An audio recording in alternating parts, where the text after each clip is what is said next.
Welcome back to Bhaiya kitchen. இன்றைக்கி நம்ம கிச்சனில் பானிபூரி வீட்டில் எப்படி செய்யலாங்கிறத பார்க்கலாம். வாங்க வீடியோக்குள்ளே போகலாம்.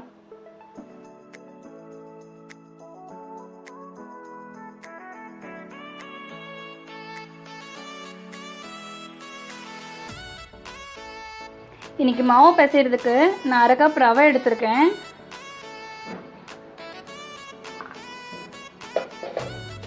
இது கூட 2 டேபிள் ஸ்பூன் மைதா மாவு,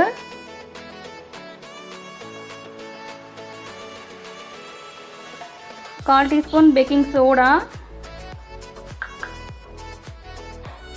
1/4 டீஸ்பூன் உப்பு. இது எல்லாத்தையும் நல்லா மிக்ஸ் பண்ணிக்கலாம்.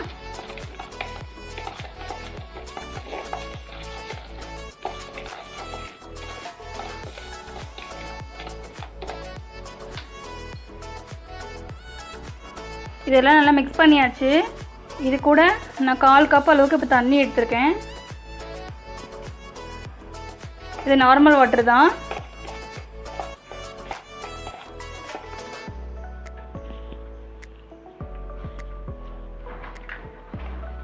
இது எல்லாத்தையும் ஒன்றா மிக்ஸ் பண்ணிவிட்டு நல்லா மாவு மாதிரி கையிலே பிசைஞ்சு எடுத்துக்கலாம். இப்போ இதெல்லாம் நல்லா பிசைஞ்சாச்சு. இந்த மாதிரி மாவு சாஃப்டாக தான் இருக்கும்.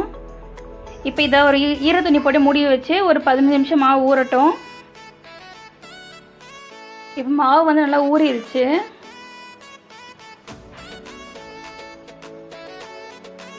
இப்போ நல்லா மாவு ஒரு வாட்டி பிசைஞ்சிட்டு 2ஆக பிரித்து எடுத்துக்கலாம். இப்போ மாவு வந்து பூரி கட்டில் வச்சு நான் தேய்ச்சி எடுத்துக்கலாம். இப்போ லேசாக மாவு மைதா மாவு போட்டு இது தேய்ச்சிக்கலாம். இந்த மாதிரி தேய்ச்சி எடுத்திருக்கேன். நான் இந்த மாதிரி ஒரு சின்ன கப்பில் இதை கட் பண்ணி எடுக்க போகிறேன். நீங்கள் ஒரு சின்ன டிஃபன் பாக்ஸ் மூடி இல்லைன்னா ஏதாவது ஒரு டப்பா மூடி, இந்த மாதிரி சின்ன மூடி இருக்கும், அதை யூஸ் பண்ணி கட் பண்ணிக்கோங்க.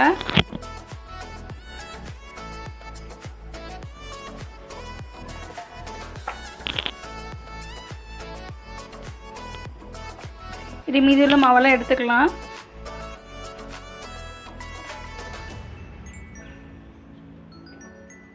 இப்போ அதே மாதிரி எல்லா மாவையும் தேய்ச்சி எடுத்துக்கலாம். ஒரு அளவாக தான் நம்மளால் மெலிசாக தேய்க்க முடியும்.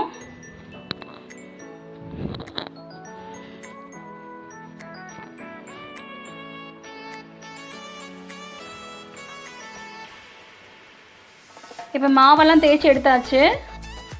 இப்போ நான் பூரி பொரிக்கிறதுக்கு ஒரு எண்ணெய் பாத்திரம் வச்சுருக்கேன். எண்ணெய் நல்லா சூடாயிடுச்சு. இந்த பூரியை போட்டுக்கலாம். நம்ம இந்த பூரி மேலே இப்படி எண்ணெய் அள்ளியிலே ஊற்றினா தான் அந்த பூரி பொங்கும்.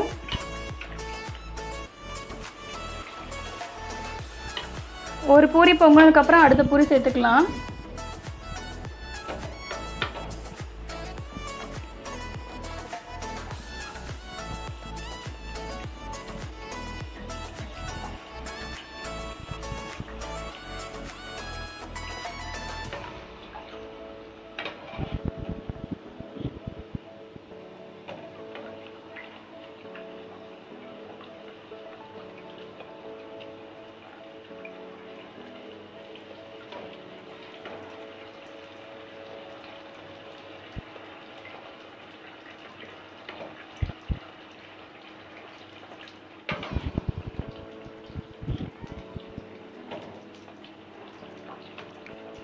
நம்ம எடுத்துக்க பாத்திரம் பொறுத்து பூரி வந்து 3லேருந்து 5 பூரி போட்டுக்கோங்க. நான் கொஞ்சம் பெருசாக எடுத்துருக்கனால நான் 5 பூரி போட்டுக்கிறேன் ஒரு இதில்.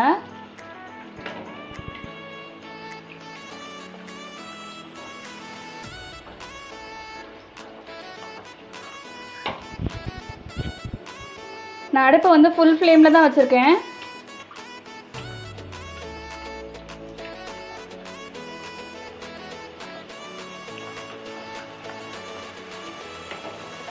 நல்லா பூரி வந்ததுக்கப்புறம் திருப்பிடுங்க. பூரி நல்லா மொருவை விட்டு எடுக்கலாம்.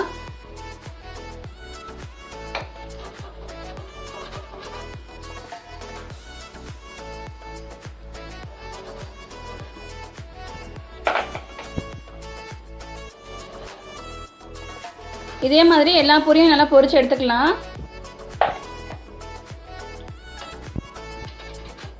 நான் அடுப்பு வந்து ஃபுல் ஃப்ளேமில் தான் வச்சுருக்கேன், அடுப்பு குறைக்கல.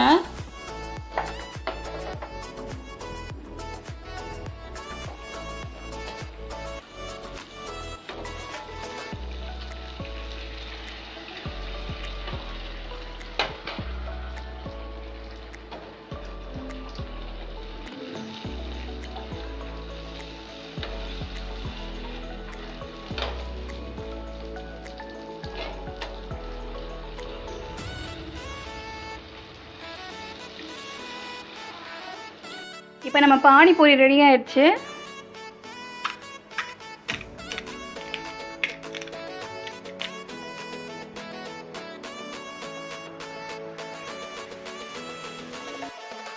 இப்போ லெமன் சைஸ் புளி நான் ஊற போட்டு நல்லா பிழிஞ்சு தண்ணி எடுத்து வச்சுருக்கேன். இப்போ இது கூட ஒரு கை புதினா, ஒரு கை கொத்தமல்லி, 2 பச்சை மிளகாய், அரை லெமன் பழம் எடுத்திருக்கேன். இப்போ புதினா, கொத்தமல்லி, பச்சை மிளகாய் 3த்தையும் மிக்ஸி ஜாரில் நல்லா தண்ணி சேர்த்து அடித்து எடுத்துக்கலாம். இப்போ அரைச்சி எடுத்தாச்சு. இது வடிகட்டி எடுத்துக்கலாம்.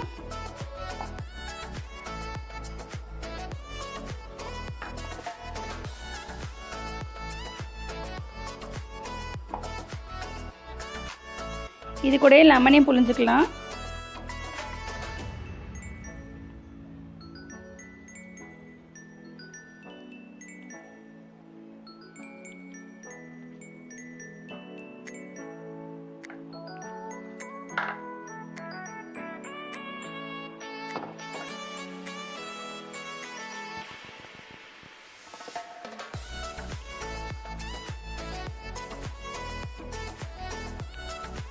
இது நல்லா பிழிஞ்சு எடுத்துக்கலாம். நம்ம அரைச்சி வச்ச தண்ணி சேர்த்துக்கலாம்.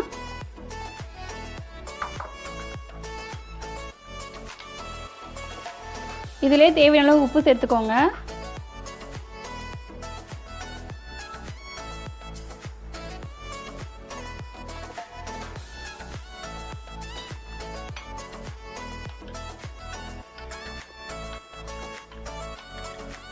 இதில் உப்பு பார்த்து டேஸ்ட் பண்ணிக்கோங்க.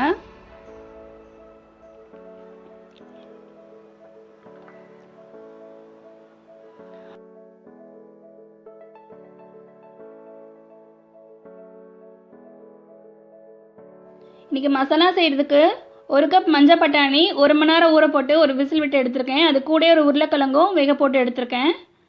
1/2 டீஸ்பூன் மிளகாய்த்தூள், ஒரு மீடியம் சைஸ் வெங்காயம் குட்டி குட்டியாக கட் பண்ணி எடுத்திருக்கேன். கொஞ்சமாக கொத்தமல்லி, தேவையான அளவுக்கு உப்பு சேர்த்து மிக்ஸ் பண்ணியிருக்கேன். நீங்கள் காரம் கம்மியாக வேணும்னா 1/4 டீஸ்பூன் எடுத்துக்கோங்க. இப்போ நம்ம மசாலா ரெடி ஆயிடுச்சு. பானிபூரி தண்ணியும் ரெடியாக இருக்குது. நம்ம பானிபூரி இப்போ ரெடி ஆயிடுச்சு. நீங்களும் நல்லா மொறு மொறுன்னு வறுத்தெடுங்க பூரியை. அப்போ தான் நமக்கு ரொம்ப மொறு மொறுன்னு இருக்கும். வெள்ளையாடுக்காதீங்க. பானிபூரியை பொறுத்த வரைக்கும் நம்ம வீட்டில் செஞ்சு சாப்பிட்றது ரொம்ப ஹெல்த்து. கடையில் சாப்பிட்றது தான் அவாய்ட் பண்ணிக்கோங்க. நீங்களும் கண்டிப்பாக ட்ரை பண்ணி பாருங்கள். என்னோடய வீடியோஸ் உங்களுக்கு பிடிச்சிருந்தா மறக்காமல் எங்கள் சேனலை சப்ஸ்கிரைப் பண்ணுங்கள். தேங்க்யூ.